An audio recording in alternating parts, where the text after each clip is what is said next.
Hello students, welcome to the new lecture of a new chapter. और आज के इस लेक्चर में हम लोग बहुत ही इम्पॉर्टेंट एक कॉन्सेप्ट को सीखने जा रहे हैं, that is about revenue.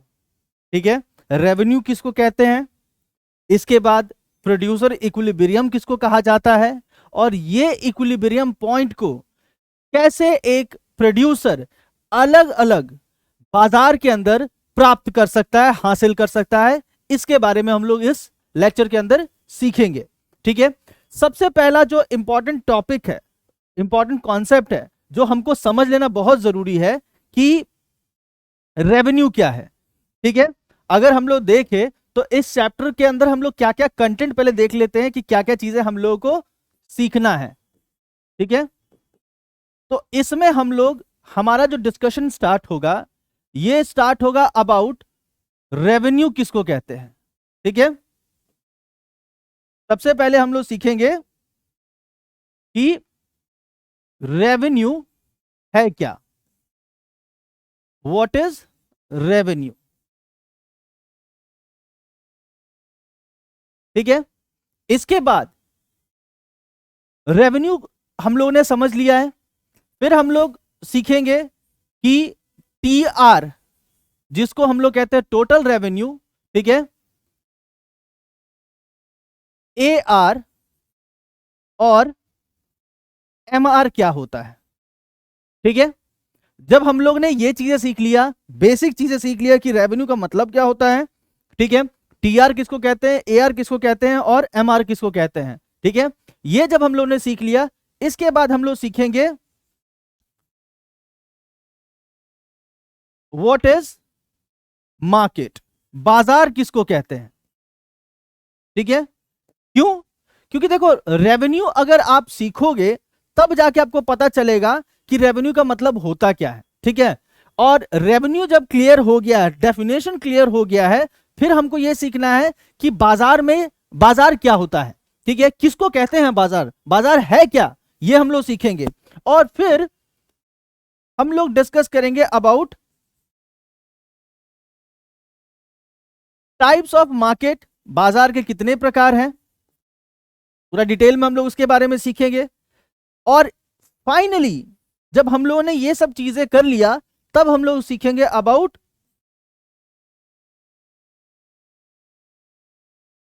Producers equilibrium क्या होता है। ठीक है, देखो रीजन क्या है, अभी आप रिलेट कर पाओगे कि हम लोग इस सीक्वेंस में क्यों पढ़ने जा रहे हैं। सबसे पहला हम लोग डिस्कशन स्टार्ट करते हैं अबाउट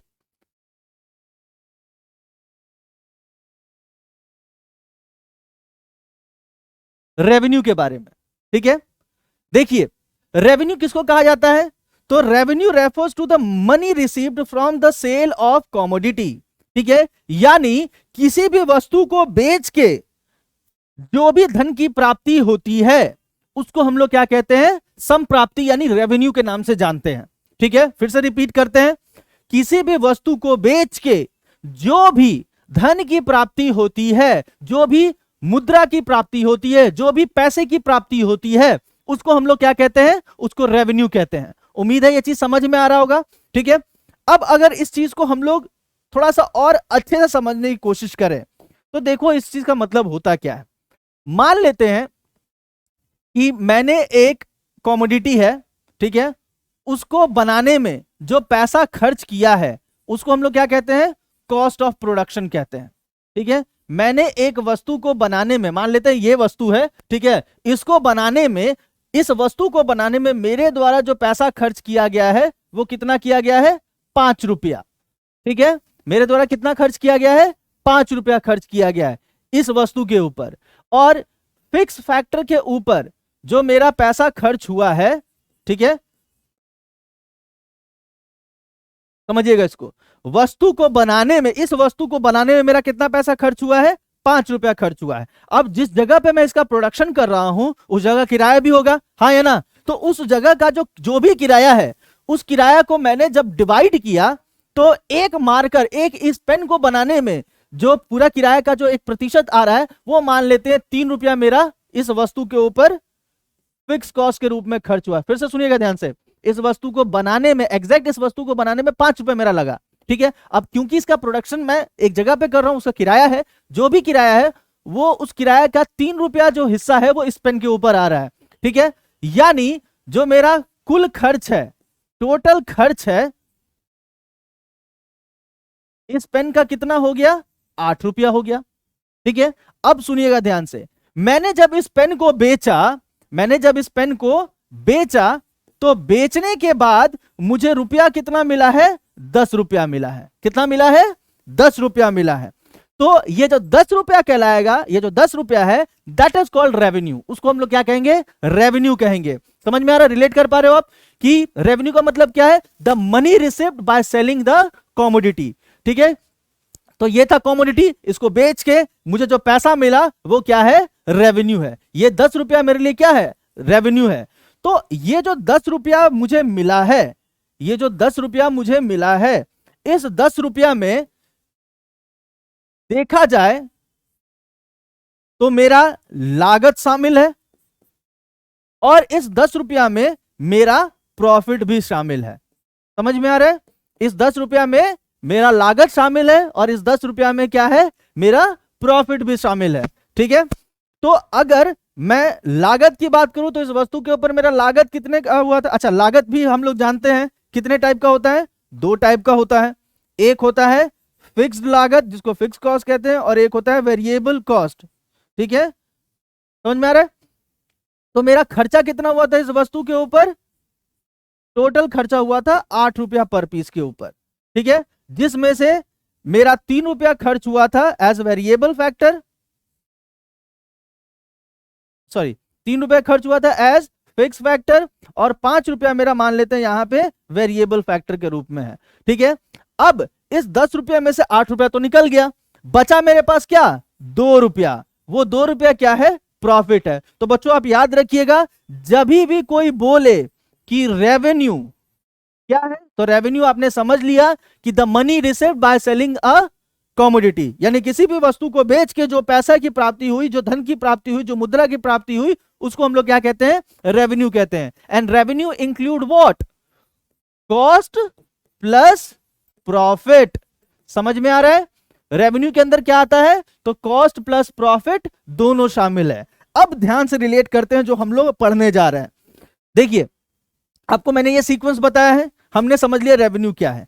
अब एक बात बताओ, आप जो पैसा बेच रहे, सॉरी आप जो वस्तु बेच रहे हो, बेचने के बाद ही आपको धन की प्राप्ति होगी, बेचने के बाद ही मनी रिसीव होगा। वो कितना पैसा आपको मिलेगा बेच के, वो डिपेंड क्या करता है, किस बात पे करता है, ये डिपेंड करता है कुछ चीजों के ऊपर। सबसे पहला, आप किस रेट पे बेच रहे हो। समझ में आ रहा है, आप वस्तु किस रेट पे बेच रहे हो, कितना बेच रहे हो, कहां बेच रहे हो, और क्या आपके अलावा और भी लोग हैं जो वैसी चीजें बेच रहे हैं या नहीं बेच रहे हैं, है ना। इसका सीधा असर आपकी रेवेन्यू पे पड़ता है। समझ में आ रहा है, इसका सीधा असर किस पे पड़ता है, रेवेन्यू पे पड़ता है। तो इसीलिए अभी जो हम लोग सीखेंगे, अब जो हम लोग इस कॉन्सेप्ट को सीखेंगे, वो ये देखेंगे कि रेवेन्यू, बाजार, समझ में आ रहा है, कहां पे कमाई हो रहा है, ये भी तो मायने रखता है ना। तो बाजार कैसा है, अलग अलग बाजार में कमाई भी अलग अलग होगा। समझ में आ रहा है, तो इसलिए हम लोग इस सीक्वेंस में पढ़ रहे हैं, ठीक है।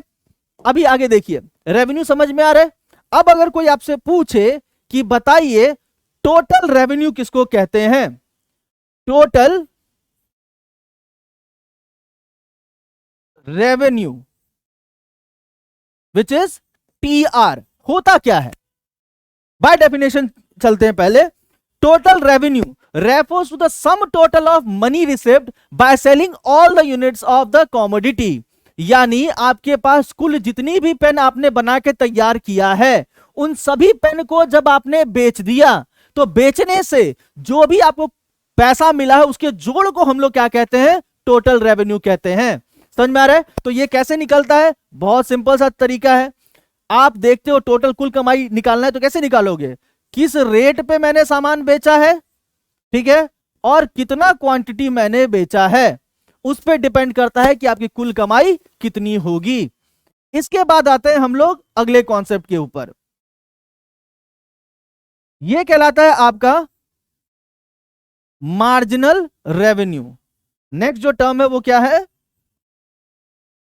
मार्जिनल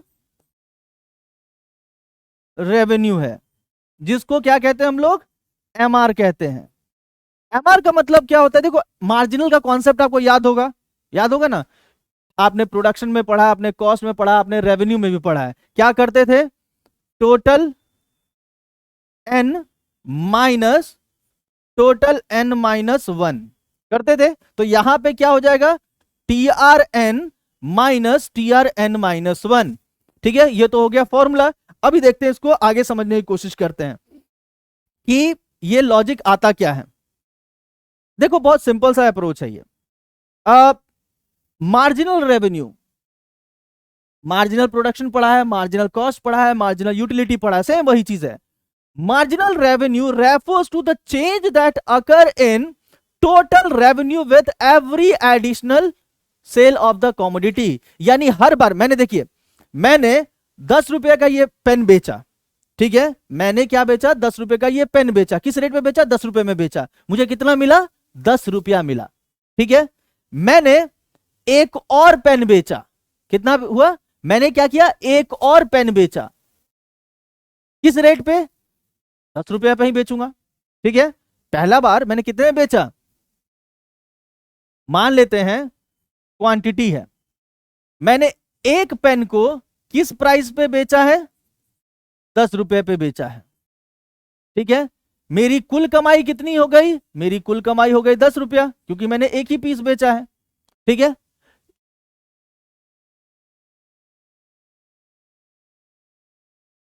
मैंने एक और पेन बेचा, किस रेट पे, 10 रुपया पे बेचा।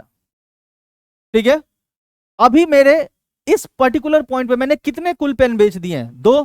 किस भाव पे बेचा है, 10 रुपए के रेट पे बेचा है। तो कुल कमाई मेरी कितनी हो गई, 20 होगी कि नहीं होगी, हाँ है ना। अब अगर आप देखो तो यहां पे इस परिस्थिति में आपकी कमाई में चेंज कितने का आया है, पहली बार आपने 10 बेचा, फिर अगली बार आपने पहली बार आपने 10 कमाया, फिर नेक्स्ट टाइम जब आपने 2 पीसेस बेचा तो कुल कितना कमा लिया, 20 रुपया। तो आपकी कमाई में पहले से अब में चेंज कितने का आया है, 20 रुपए का चेंज आया, हाँ या ना। फिर आगे जाते हैं, मैंने तीसरा पेन बेचा, फिर वही रेट पे, 10 रुपए के रेट पे। ठीक है, तो ये जो 10 रुपए के रेट पे मैंने एक और पेन बेचा, तो इस पॉइंट पे मैंने टोटल कितने पेन बेच लिए, टोटल मैंने 3 पेन बेच लिए। किस रेट पे बेचा, 10 रुपए के रेट पे बेचा। तो कुल कितना कमाया, 30 रुपए कमा लिया आपने। पहले से अब में आपकी कमाई में कितने का चेंज आ गया, पहले से अब में आपकी कमाई में चेंज आ गया है 10 का, यहां पे भी 10। ठीक है, फिर एक और केस देखते हैं, आपने एक और पेन बेचा, कितने में, 10 रुपए के रेट पे बेचा। ठीक है, कुल आपने इस पॉइंट पे कितने पेन बेच लिए, 4। कुल कितना कमा लिया, 40। जब आपने एक और पेन एक्स्ट्रा बेचा था तो आपकी कमाई में पहले से अब में कितने का चेंज आया, अगेन 10 का चेंज आया। समझ में आ रहा है, यानी marginal revenue refers to the change that occur in your कमाई, योर रेवेन्यू। ठीक है, with every additional unit, with every additional unit of the commodity sold by the seller. ठीक है, यानी हर बार जब वो एक्स्ट्रा बेच रहा है तो उसको बेचने की प्रक्रिया में जो भी वो एक्स्ट्रा कमा रहा है, that is called marginal revenue. उम्मीद है यहां तक समझ में आ रहा होगा। अब आगे बात करते हैं, तीसरा जो कॉन्सेप्ट है वो कहलाता है आपका एवरेज रेवेन्यू, जिसको एआर कहते हैं। ठीक है, तो एआर इज इक्वल टू, आप जानते हो एवरेज कैसे निकलता है, टोटल बाय यूनिट सोल्ड। ठीक है, अब डेफिनेशन देखते हैं, डेफिनेशन क्या कहता है, average revenue refers to the rate of change that occur in total revenue with every additional unit of the commodity sold by the seller. यानी हर बार जब वो एक्स्ट्रा बेच रहा है, हर बार जब वो एक्स्ट्रा बेच रहा है सेलर, तो उसकी कमाई में जिस रेट से चेंज आ रहा है उस रेट को हम लोग क्या कहते हैं, एवरेज रेवेन्यू के नाम से जानते हैं। अभी देखिएगा, इसको तो भूल जाइए, इस केस पे आते हैं। तो आपने 20 पीस बेचा है, ठीक है, किस रेट, कितना पीस बेच दिया आपने, 20 रुपए। टोटल आपने कितना कमा लिया, 20 रुपए कमाया है। कब कमाया, जब आपने 2 पीस बेचा। यानी आपकी कमाई में चेंज कितने का आया है, आपकी कमाई में चेंज आया है 10 का। ठीक है, आपने इस पॉइंट पे टोटल कितना कमाया है? 30 पीस कमाया है। कब कमाया है? जब आपने 3 पीस बेचा। आपकी कमाई में चेंज कितने का आया? 10 का आया। आया कि नहीं आया? तो यहां कहने का मतलब क्या है कि हर बार जब आप एक्स्ट्रा बेच रहे हो तो उस एक्स्ट्रा बेचने के क्रम में या उस एक्स्ट्रा बेचने के कारण आपकी कमाई में जिस रेट से चेंज आ रहा है उस रेट को कहते हैं हम लोग क्या? एआर कहते हैं। उसको क्या कहेंगे हम लोग? एआर कहेंगे। यानी ये बेसिकली रेट ऑफ चेंज को दिखाता है। ये जो है आपका अमाउंट ऑफ चेंज को दिखाता है, ठीक है। और ये जो है आपका सम टोटल है। समझ में आ रहा है? ये क्या है? आपका सम टोटल है। तो ये कॉन्सेप्ट तीनों समझ में आ रहा होगा कि तीनों का मतलब होता क्या है। ठीक है।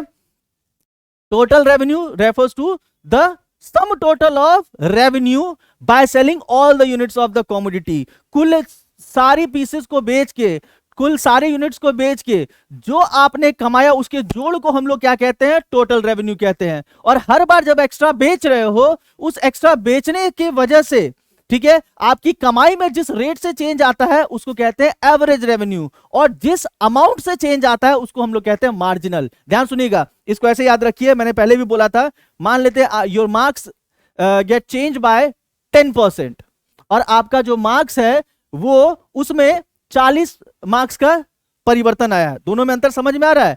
एक जो मैंने परसेंटेज वाला बोला था that is the rate of change, और जब मैं बोल रहा हूं 40 मार्क्स का चेंज आया that is the amount of change. समझ में आ रहा है? तो ये बेसिक सा डिफरेंस है। अभी आइए एक और चीज हम लोग सीख लेते हैं फटाफट। आपका एक कॉन्सेप्ट है कि ए आर बराबर क्या होता है? टी आर बाय क्यू होता है, ठीक है। और आपको बताया गया है कि टी आर जब आप निकालना होता है यानी टोटल रेवेन्यू निकालना होता है तो आप क्या करते हो? प्राइस इंटू क्वांटिटी करते हो। समझ में आ रहा है? डिवाइडेड बाय क्वांटिटी आया ना? ये कैंसल, यानी आपका क्या आ गया? प्राइस आ गया। मोरल ऑफ द स्टोरी यहां पे ये है कि ए आर बराबर हमेशा क्या होता है? प्राइस होता है। ए आर बराबर क्या होता है? हमेशा प्राइस होता है। ए आर बराबर हमेशा क्या होता है? प्राइस होता है। समझ में आ रहा है? ये जो चीज आपको दिखाई दे रहा है एमआर वाला, इसके बारे में हम लोग बाद में बात करेंगे। समझ में आ रहा है? इसके बारे में हम लोग और डिटेल में अभी आगे आएगा, वहां चर्चा करेंगे। लेकिन फिलहाल अभी आपको ये याद रखना है कि ए आर बराबर क्या होता है? तो प्राइस होता है। समझ में आ रहा है? अब आगे बात करेंगे हम लोग। अगला जो इंपॉर्टेंट टॉपिक है दैट इज मार्केट। बाजार किसको कहा जाता है? बाजार है क्या? देखो, बहुत सिंपल सा कॉन्सेप्ट है।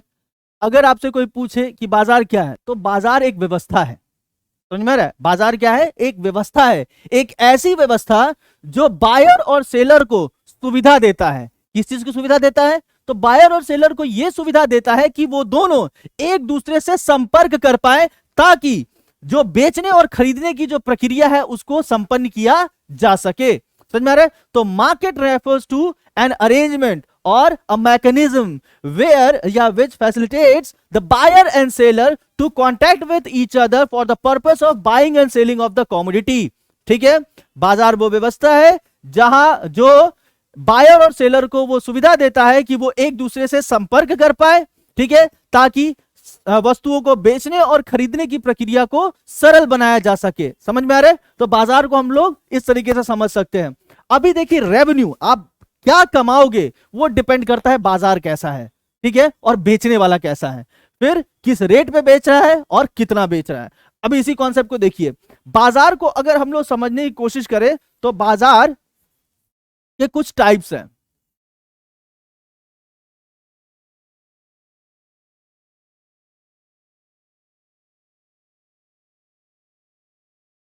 जो पहला बाजार का टाइप है वो कहलाता है आपका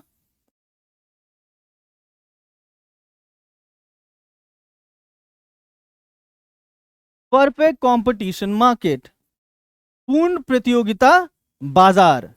ठीक है, ये बाजार का पहला टाइप है।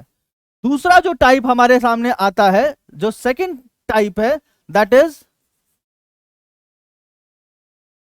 Mono poly competition market. ठीक है, तीसरा जो हमारे सामने कैटेगरी आता है बाजार का, दैट इज मोनोपोलिस्टिक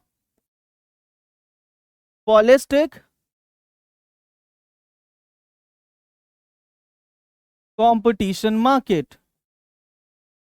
ठीक है, एंड इसके बाद जो हमारा फोर्थ आता है, फोर्थ कैटेगरी है बाजार का, जो फोर्थ कैटेगरी है बाजार का वो है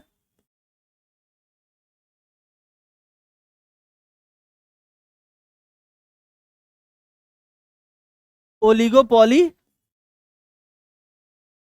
मार्केट। समझ में आ रहा है? ये चार फॉर्म ऑफ मार्केट है जिसको आपको वन बाय वन डिस्कस करना है। ठीक है, जैसे अगर आपको परफेक्ट कंपटीशन के बारे में अगर ओवरव्यू में एक छोटा सा डेफिनेशन दूं, तो परफेक्ट कंपटीशन बाजार के उस रूप को कहा जाता है जहां पे किसी वस्तु को बेचने वाला और खरीदने वाले अनेक होते हैं, यानी बेचने वाले भी बहुत सारा और खरीदने वाले भी बहुत सारे होते हैं।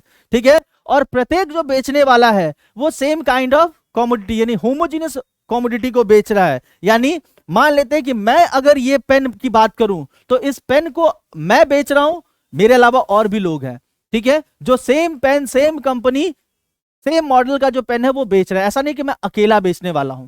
समझ में आ रहा है? परफेक्ट कंपटीशन क्या है? तो perfect competition refers to that form of market which include large number of buyers and sellers of the commodity where each seller sells homogeneous product. Homogeneous का मतलब होता है सेम। समझ में आ रहा है? In this form of market neither the seller nor the buyer can affect demand, supply or we can say price and demand of the commodity। यानी कोई एक बेचने वाला ना कीमत को चेंज कर सकता है, ना कोई एक खरीदने वाला डिमांड को प्रभावित कर सकता है। समझ में आ रहा है? इसके बारे में हम लोग आगे डिस्कस करेंगे। देन आता है दूसरा form of market, that is monopoly competition. ठीक है, तो एकाधिकार बाजार जिसको कहा जाता है। तो monopoly refers to that form of market which include large number of buyers of the commodity but there is a single seller available in the market. यानी अगर किसी बाजार में किसी वस्तु को खरीदने वाले तो बहुत सारे हैं पर बेचने वाला इकलौता इंसान है, तो उसको हम लोग क्या कहते हैं? मोनोपोली कहते हैं। क्यों? क्योंकि वो अपने अनुसार जो चीजें हैं वो डिसाइड कर सकता है। इसमें तो नहीं ना कर सकता है। मान लेते हैं कि ये पेन जो है बाजार में 10 रुपए का बिक रहा है, तो मैं परफेक्ट कंपटीशन में क्या है? इस पेन को बेचने वाले बहुत सारे लोग हैं।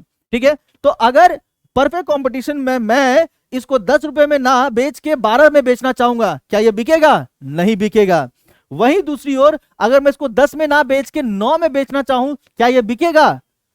बिकेगा जरूर, लेकिन ये आगे जाके मेरे लिए घाटे का सौदा होगा। आगे हम लोग इसके बारे में डिस्कस करेंगे। लेकिन मोनोपोली कंपटीशन के अंदर अगर देखा जाए तो क्या होता है? मोनोपोली कंपटीशन बाजार के उस रूप को कहा जाता है जहां पे खरीदने वाले तो बहुत सारे हैं बट बेचने वाला एक है, तो उसका नियंत्रण होता है कि वो किस रेट पे इसको बेचना चाहता है। वहीं दूसरी ओर अगर बात करते हैं मोनोपोलिस्टिक कंपटीशन का, मोनोपोलिस्टिक कंपटीशन किसको कहते हैं? तो मोनोपोलिस्टिक कंपटीशन बाजार के उस रूप को कहा जाता है जिसके अंदर किसी वस्तु को बेचने वाले भी बहुत सारे होते हैं, खरीदने वाले भी बहुत सारे होते हैं। ठीक है, तो बोलोगे सर ये और ये तो सेम लग रहा है। नहीं, अंतर है। यहां पे जो बेचने वाले हैं वो सब एक जैसा, इसमें क्या है? एक ही सामान को बेच रहा है ये, लेकिन इसमें क्या हो गया? सब एक जैसा सामान बेच रहा होता है, पर हर कोई जो बेचने वाला है वो अपने सामान को दूसरे से अलग दिखाता है। जैसे if we talk about Colgate, Pepsodent, Vicco, ठीक है, दंत कांति, ये सब क्या है? ये सब अल्टीमेटली टूथपेस्ट है। ठीक है, लेकिन होता क्या है? हर टूथपेस्ट वाली जो कंपनी है वो कहती है कि भाई मेरा जो टूथपेस्ट है वो दूसरे से अलग है, इसलिए दाम भी अलग है। ठीक है, मेरे वाले में चारकोल है, दूसरा बोलेगा कि मेरे वाले में सॉल्ट है, फिर बोलेगा नीम है। तो सब क्या है? अपने प्रोडक्ट को एक दूसरे से अलग दिखाता है। ये होता है आपका मोनोपोलिस्टिक कंपटीशन के अंदर। एंड फोर्थ होता है आपका ओलिगोपोली। ठीक है, ये बाजार के उस रूप को कहा जाता है जिसमें किसी सामान को, वस्तु को खरीदने वाले तो बहुत सारे होते हैं, लेकिन यहां पे जो बेचने वाले लोग होते हैं वो थोड़े से प्रभावी लोग होते हैं। ठीक है, ये थोड़े से क्या होते हैं, प्रभावी लोग होते हैं। इनका बाजार पे थोड़ा कंट्रोल होता है और इनकी संख्या भी गिनी चुनी होती है। बड़े बड़े व्यापारियों की हम लोग इसमें बात करते हैं। तो ये आपका ओलिगोपोली हो गया, ये आगे डिटेल में बताया जाएगा। फिलहाल याद रखिएगा कि ये तो हो गया आपका परफेक्ट कंपटीशन, और इन दोनों को मिला के हम लोग क्या बोलेंगे, इन दोनों को मिला के कहा जाता है नॉन परफेक्ट कंपटीशन। इसको हम लोग नॉन परफेक्ट कंपटीशन के नाम से जानते हैं। ठीक है, तो आगे जो हमारा डिस्कशन है वो हम लोग किस चीज पे करेंगे, वन बाय वन ये डिस्कस करके आगे बढ़ेंगे। बाजार भी हमने समझ लिया। हम लोगों ने शुरुआत किस चीज से किया है, तो रेवेन्यू किसको कहते हैं, हम लोगों ने उससे स्टार्ट किया है। ठीक है, इसके बाद रेवेन्यू कमाना है, कमाने के लिए आपको सामान बेचना होगा, सामान बेचने के लिए आपको बाजार जाना होगा। बाजार जाओगे तो बाजार के अलग अलग रूप देखने को मिलेंगे, और ये अलग अलग रूप आपकी कमाई को बहुत ज्यादा अफेक्ट करती है। इसीलिए हम लोग इस सीक्वेंस में पढ़ रहे हैं। तो वन बाय वन हम लोग पहले इन सबको डिस्कस करेंगे, फिर आगे हम लोग कंक्लूजन की तरफ आगे बढ़ेंगे। ठीक है, टिल देन इसको अच्छे से रिवाइज कीजिए। मिलते हैं नेक्स्ट लेक्चर में। Thank you so much.